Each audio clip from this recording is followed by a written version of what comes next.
छोटे से गांव में 4 ब्राह्मण मित्र रहते थे, सत्यानंद, विद्यानंद, धर्मानंद और शिवानंद। पहले 3 बहुत बड़े विद्वान थे, शास्त्र, मंत्र, ज्योतिष, आयुर्वेद सब कुछ पढ़ रखा था। लेकिन शिवानंद, वो दिन भर खाता, सोता और गांव के बच्चों के साथ मस्ती करता।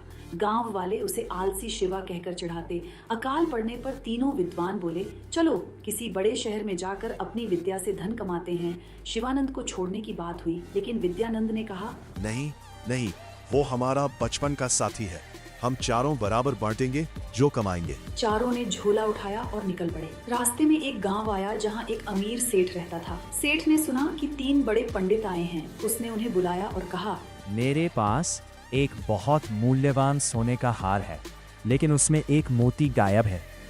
अगर आप अपनी विद्या से बता सको कि वो मोती कहाँ है, तो मैं आपको ढेर सारा इनाम दूंगा। सत्यानंद, विद्यानंद और धर्मानंद खुश हो गए। वे बोले, बस एक रात दो, हम ज्योतिष और मंत्रों से पता लगा लेंगे।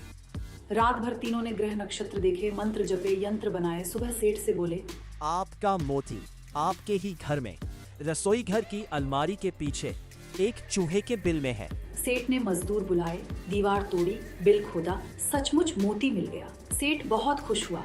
उसने तीनों को सोने चांदी से भरा थैला दिया। अब चारों आगे बढ़े।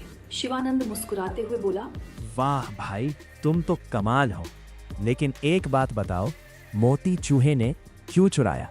विद्यानंद हंसकर बोला, अरे मूर्ख, ये तो ज्योतिष और मंत्र की शक्ति है। तो फिर चूहा इतना चालाक कैसे हो गया कि सोने का हार छोड़कर सिर्फ मोती ले गया? और वो मोती बिल में क्यों छिपा?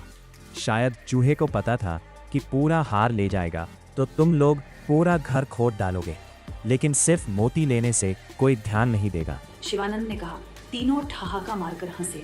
अरे शिवा, तू तो बस खाने पीने की बातें करता है, चूहों की बुद्धि मत समझा। शिवानंद चुपचाप मुस्कुराया। फिर वो आगे के सफर पर शहर की ओर निकल पड़े। रास्ते में उन्हें एक जंगल से गुजरना था। जंगल में चलते चलते उन्हें एक जानवर की हड्डियां दिखीं। वे उत्सुक होकर रुक गए और उन्हें ध्यान से देखने लगे। विद्यानंद ने कहा, ये शेर की हड्डियां हैं। बाकी लोगों ने भी सहमति जताई। सत्यानंद बोला, यह हमारी विद्या की परीक्षा लेने का बहुत अच्छा अवसर है। उसने कहा, मैं इन हड्डियों को जोड़ सकता हूँ। कहते हुए उसने हड्डियों को जोड़कर शेर का कंकाल बना दिया।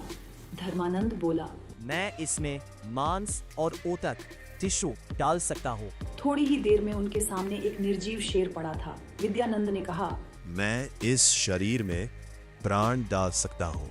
लेकिन इससे पहले कि वह आगे कुछ कर पाता, शिवानंद ने उसे रोकते हुए चिल्लाकर कहा, नहीं मत करो। अगर तुम इस शेर में जान डाल दोगे तो यह हमें सबको मार डालेगा। विद्यानंद क्रोधित होकर बोला, अरे कायर, तुम मेरी विद्या और कौशल की परीक्षा रोक नहीं सकते। तुम यहाँ सिर्फ इसलिए हो क्योंकि मैंने बाकी लोगों से तुम्हें साथ ले चलने की विनती की थी। शिवानंद डरते हुए बोला, तो कृपया पहले मुझे उस पेड़ पर चढ़ने दो। कहते हुए वह डर के मारे सबसे नजदीकी पेड़ की ओर दौड़ा और तेजी से उस पर चढ़कर सबसे ऊंची डाल पर जा बैठा। ठीक उसी क्षण विद्यानंद ने शेर के शरीर में प्राण डाल दिए। जोरदार दहाड़ के साथ शेर उठ खड़ा हुआ और उसने उन 3 विद्वान ब्राह्मणों पर हमला कर उन्हें मार डाला। इस प्रकार तीनों विद्वानों की विद्या के घमंड ने उन्हें मार डाला, जबकि जिसे सब मूर्ख समझते थे वही अपनी समझदारी से बच गया। कहानी समाप्त। कैसी लगी कहानी कमेंट में बताएं। धन्यवाद।